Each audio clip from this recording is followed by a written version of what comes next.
The terror begins again.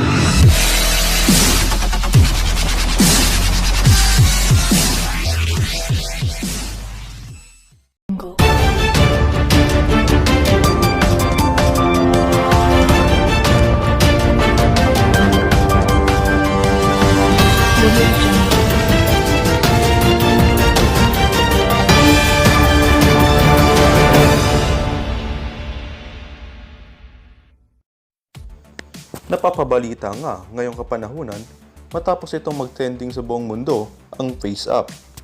Ang FaceApp ay isang application na pwede kang patandain na maaaring yun ang maging itsura sa hinaharap.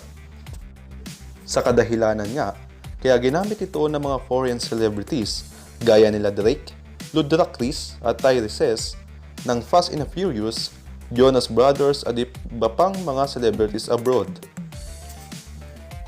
Hindi naman magpapahuli ang mga local celebrities gaya nila Daniel Padilla, Enrique Hill at iba pang mga artista. Ngayon trending ito na ipapabalita ng isang news abroad kung gaano ito ka-harmful sa privacy.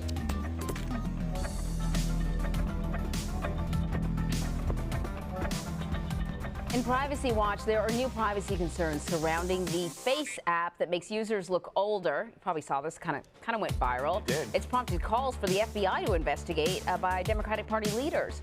Face app is one of this week's most downloaded apps. Face app developers claim it has more than 80 million active users. You can see from this graphic, celebrities like Mindy Kaling, LeBron James, and others are using it to post these aged photos of themselves. It uses AI to show how users could look in the future. But technology experts warn you may give up your privacy when you upload photos to the Russian owned app. Yeah, we heard about that too. Yes. So FaceApp has responded, claiming, quote, most images are deleted from our servers within 48 hours. Okay, but Senate Minority Leader Chuck Schumer wants an investigation into whether the Russian government could access personal data on the app.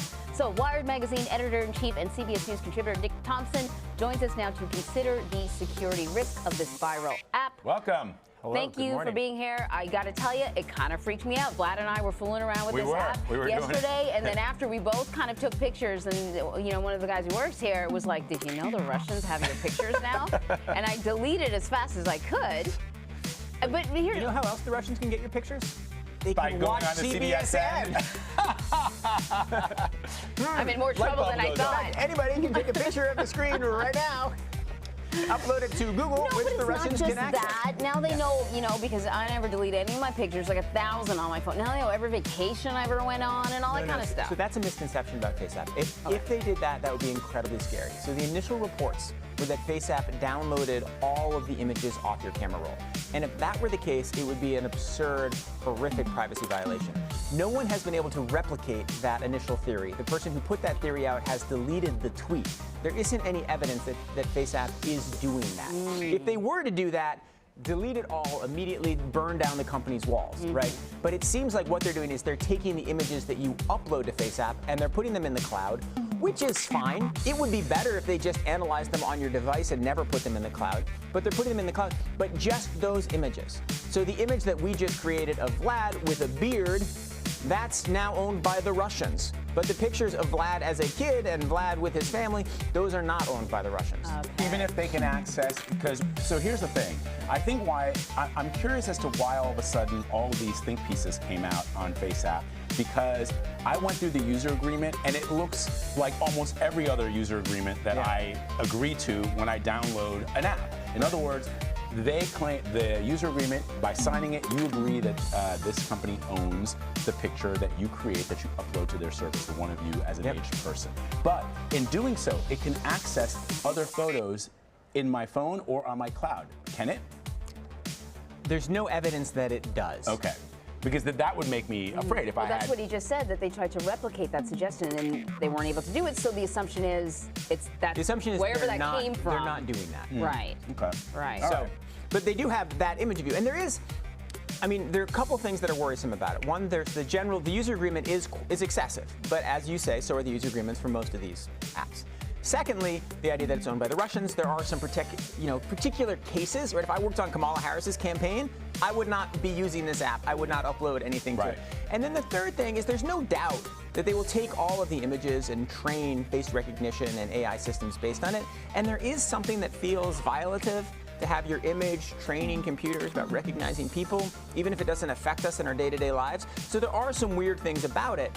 But really, those weird things are also true about these other apps we use called Facebook and Instagram. So then why are lawmakers asking the FBI to investigate? Because it's a good story, and I mean, it is owned by a Russian. That is different. Instagram and Facebook are owned by Americans, but you know, I don't think it's a huge deal. So listen, Nick, when I went to check out this app, I saw that I had already previously downloaded it at some point. It was sitting in my sort of cloud. Why now? What happened that this app suddenly became so popular? It's the way things work on the internet, right? So a couple years ago, it's been out for a while. It got a press moment a few years ago because it had filters that would allow you to change your appearance by race, which is probably the worst idea anybody has ever had in the history of platform ideas. Right. So they had a lot of trouble in, I think it was 2017. Then it kind of went away and got quiet. And then the way viral stuff happens, like suddenly everybody pays attention to it.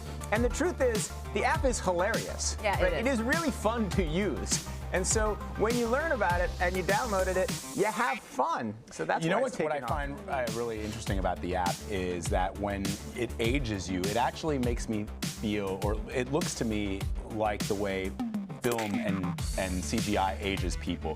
In other words, it looks fake because I think that, yeah, I probably might look something like this, but I probably won't, because how easy or how difficult would it be for an app to mimic the real aging process? It would be pretty hard, but not that hard. I mean, one of the things about artificial intelligence is that where it has improved the most is in image recognition and in image processing, right?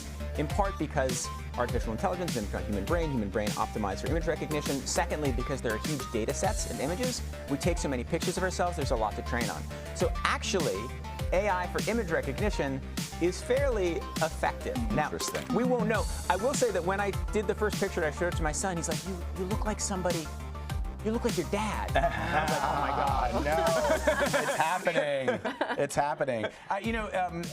Ashley Carmen at The Verge wrote this article. And basically, Nick, she says what you're saying, which is that it doesn't seem to go any further than anything else that you might download and put on your phone. And people put a lot of crazy apps and stuff on their phone that they have no idea. In fact, I wanted, for this segment, I wanted to get a South Park clip, because South Park many years ago did a whole story on people agreeing by not reading their user agreements for any product that they put on their phone, and then finding out that they've been thrown into a Saw-like prison, Saw the movie, like prison, and that was part of the user agreement. And people say, oh, I never read the user agreement, and they say, well, you should have. Now we can put you in solitary confinement. Yeah, so most user agreements do give you that option, but what is also true is that most companies do not take their rights as far as the user agreement gives them. The user agreements are written that way so that if there's ever a conflict, the company will win in court. But that doesn't mean, right, they write the broadest language possible, not because they're actually going to manipulate you in that way, but so that if there ever is a conflict and you sue FaceApp or you sue Instagram, they can say you signed this user agreement giving us the rights to your image in perpetuity. So let me ask you one last quick question. You know, one of Apple's sort of new branding, the marketing thing, is that you have access to your stuff. Privacy, we're better than all these other platforms because we respect your privacy. Does Apple and the App Store, whoever manages it, do they keep track of what these apps are asking for? Yeah, they do. They do keep some track of it, but they can't keep track of user agreements.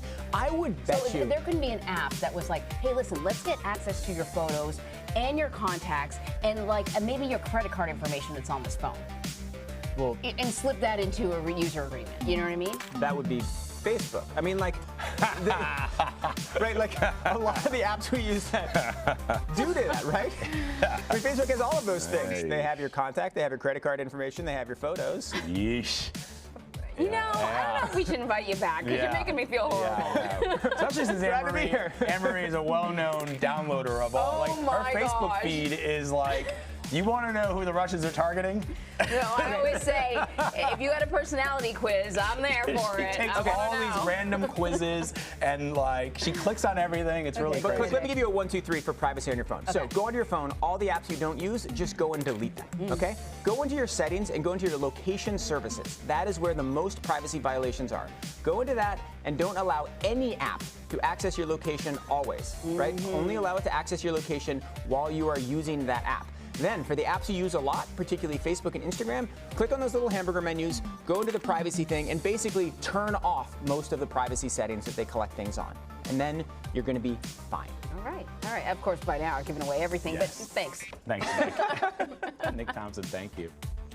May mga ilan ngang foreign blog na sinasabi na isa itong banta dahil na-violate nito ang privacy na gumagamit nito. May ilan din tweets ng ilang mga experts na bina-violate nga ng FaceApp ang privacy ng isang users. Totoo nga ba ang bangtang ito? Maaari kayong magkomento kung ano ang inyong mga opinion sa trending application na to. Maraming salamat sa panonood. Huwag kalilimutang mag-subscribe at pindutin ang notification bell para updated kayo sa mga videos ko.